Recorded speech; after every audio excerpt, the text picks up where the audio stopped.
benteng-benteng yang sangat kokoh mesti mati. Lalu kemudian wa in tusibhum sayyi'atun yaqulu hadhihi min indillah.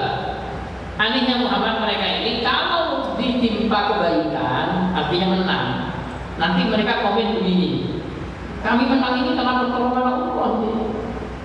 Jadi mereka merasa bangga karena Allah telah membela mereka, menolong mereka.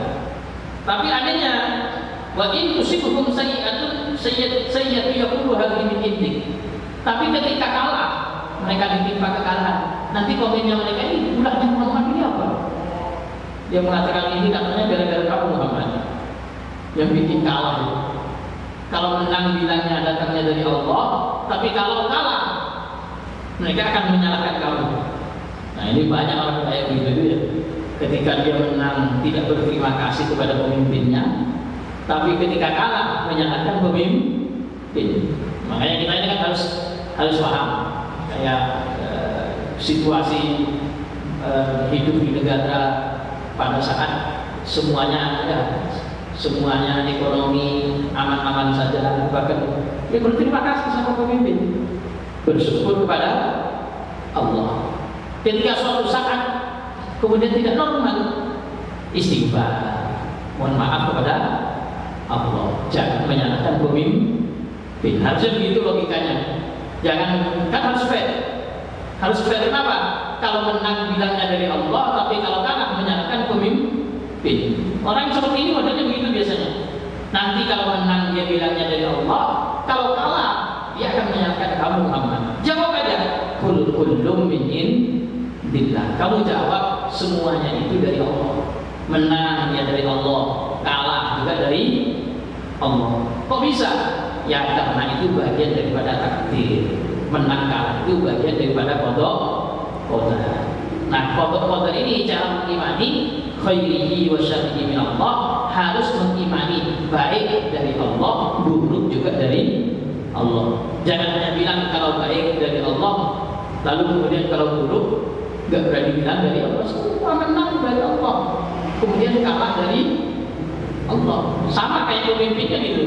Qulillahumma malikal mulki tu'til mulka man tasha wa tanzi'ul mulka mimman tasha. Bila Muhammad yang pemilik kerajaan itu hanya Allah, raja di raja. Oleh karena itu Allah akan menjadikan pemimpin kepada siapa saja yang Allah kehendaki, dan Allah akan mencabut kepemimpinan dari siapa saja yang Allah kehendaki. Makanya kalau kita ini sebagai rakyat kesimpulan harus jadi pemimpin. Kemudian waktu pemilu, wah berduyun-duyun gimana caranya? Tapi ujung-ujungnya kalah juga. Itu takdir. Kenapa? Apa yang kita inginkan pada si A, kok yang terpilih jadi si B? Ya karena yang menetapkan pemimpin itu Allah, yang mencabut pemimpin itu juga Allah. Malikal mulki tu'til mulka man tasha wa tanzi'ul mulka mimman tasha. Dan itu sering terjadi.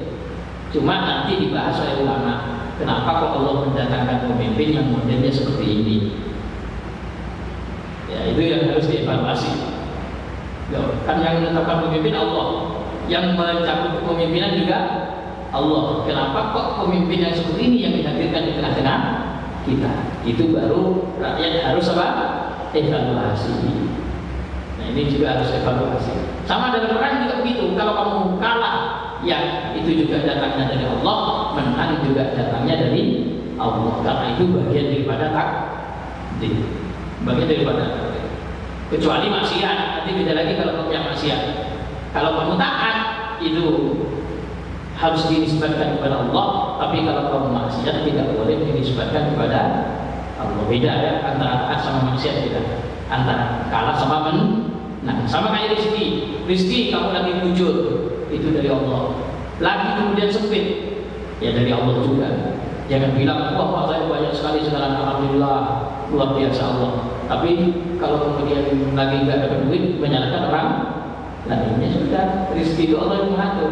Kapan kamu lapang, kapan kamu sempit, tinggal begitu saja. Cuma kalau kamu maksiat, jangan kemudian dinisbatkan kepada Allah. Kalau kamu maksiat, rajin sholat dinisbatkan kepada Allah, tapi kalau lagi berbuat zina, berbuat ini, katanya Allah juga yang ini yang salah. keberuntungan taat sama maksiat beda dengan apa? Keberuntungan sama rugi. Fama bihaula ilqaw bila kadu yafqahuna haditha. Akhirnya apa sih yang membuat mereka ini hampir saja kok gak ngerti-ngerti sama omongan ini? Hati-hati ya, mereka ini kok gak paham bahwasanya semua yang namanya takdir itu dari Allah, baik dan buruk. Harusnya paham di situ. Ya, sampai di sini sudah jam 1. Insyaallah mudah-mudahan bermanfaat. Alhasil Pak, kesimpulannya di tengah-tengah medan perang itu nanti ada orang yang semangat, ada yang tidak.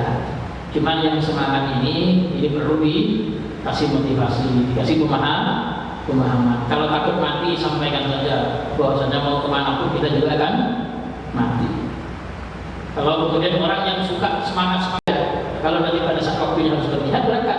Kalau belum ada syariat yang hari ini dijalankan, waktunya sholat, waktunya zakat, waktunya puasa, waktunya haji. Tapi kalau ada saja jihad, ya berangkat. Ada saja jihad, berangkat dengan mundur. Itu aturan syariat seperti itu. Ada ditanya? Maka ada cukupannya. Mudah-mudahan bermanfaat. Subhanallah wa bihamdihi, asyhadu an la ilaha illa anta, astaghfiruka wa atubu ilaik. Assalamualaikum warahmatullahi wabarakatuh.